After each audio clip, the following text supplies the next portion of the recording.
everybody, this is Chase. I'd like to thank you for watching my first ever YouTube video. Today I'm going to show you how to make a strike knife, or it's sometimes also called a marking knife or a layout knife. I'm calling mine a strike knife because it sounds cool. Here I'm just cutting a blank that I'm going to use for my handle out of a boat arc log that I had. I'm cutting the handle 3/4 of an inch by an inch, but you can make whatever size is comfortable for you. And then I'm going to use an old dull jigsaw blade for my knife blade. I should mention that I am not the inventor of this design. I learned this on Instructables.com from a guy known as Handsome Matt, and so I'll put a link to his tutorial in the description.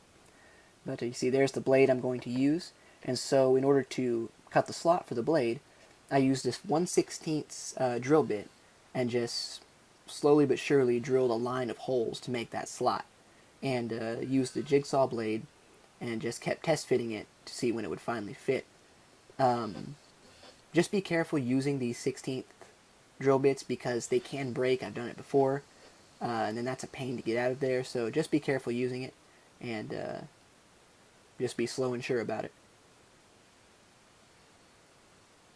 I did wind up having to, in order to get the jigsaw blade to fit, I had to take a grinder, my bench grinder, to the sides of it, but once it fit real well. And then here's a piece of copper, scrap copper, that I'm going to use for a ferrule, which is not completely necessary, but I wanted to do it just because I thought it looked cool, and also it'll keep the wood from separating or splitting there. So I make some square marks and then use my handsaw to cut a shoulder line across all 4 sides of the handle. And this shoulder line, when I start whittling a spot for the ferrule, just gives me a good starting and ending place that I won't go past. And so I highly recommend doing that. It makes it a lot easier.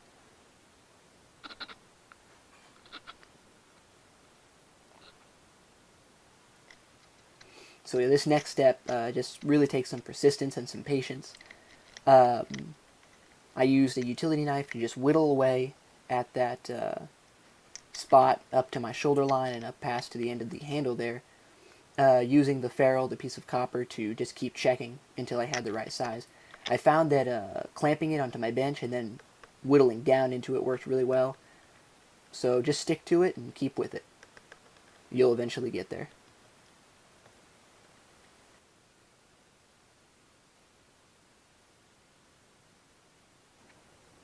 Alright, so I finally got the ferrule fitted, ready to go.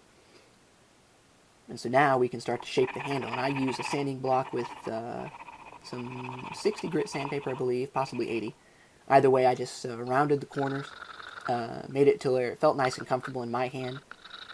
I also made sure to sand both the bottom of the handle and the top of the handle.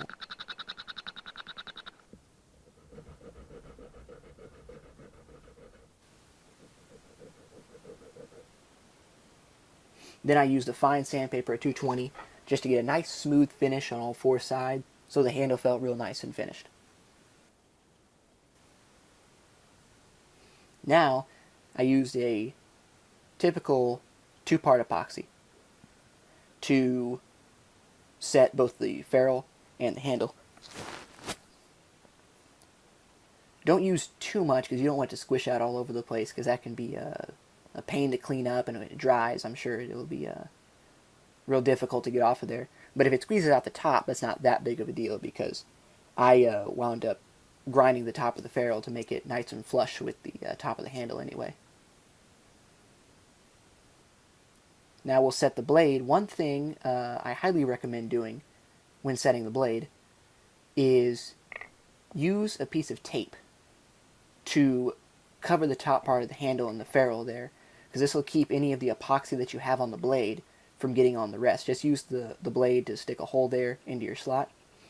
I mixed up a little bit more epoxy, and that tape will keep that epoxy from getting over the rest of your handle.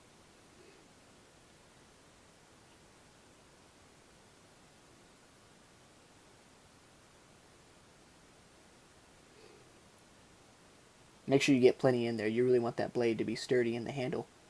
And then after you've set the blade, go ahead and remove the tape, clean off the epoxy and remove the tape. And don't worry if you get any epoxy on the blade, because we're going to take it to the bench grinder and grind it down and get it to the shape we wanted anyway. So if a little bit gets on the blade, it's no big deal.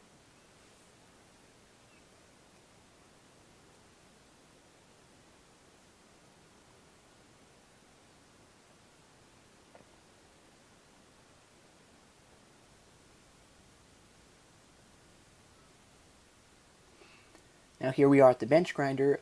Make sure you get all the teeth off of the blade you're using, and then I put an angle on the back to give it a nice point at the end. One thing you make sure you do when you're shaping your blade, a marking knife only has a bevel on one side as opposed to having a bevel rather, on both sides, like a typical knife. And the reason for this is so you can put the blade, the flat side, against your ruler or your square, whatever you're using, and get a nice, clean, accurate mark that you couldn't get with a double-edged or a double-beveled knife.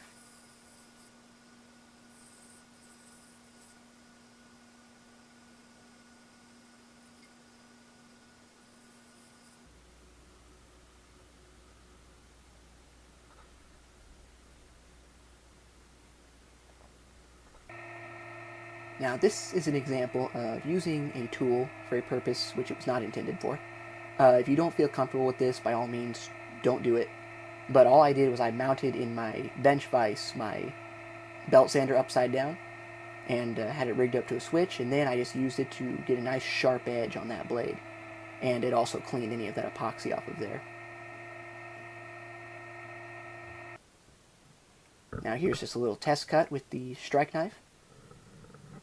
Just making a few light passes. You don't have to push down too hard, but you can see that that'll give you a real nice and clean knife wall that you can use when you're chiseling a mortise, or if you're cutting tenons, anything like that. This thing works great. And then I just used a little bit of natural Danish oil, 2 coats, on the handle, which really brought out the natural color in the boat arc. I thought it turned out real well. So overall, I'm really happy with this. This didn't cost me anything. I already had the log. I already had the jigsaw blade that was pretty much useless at that point. So really, it's a nice recycling project, you could say.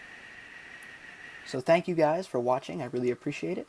Please like, comment, subscribe to my channel, Jackal Woodworking, for more DIY projects. Also, some nice tips and tricks to hopefully make your woodworking more enjoyable. Thank you guys. I really appreciate it. See you next time.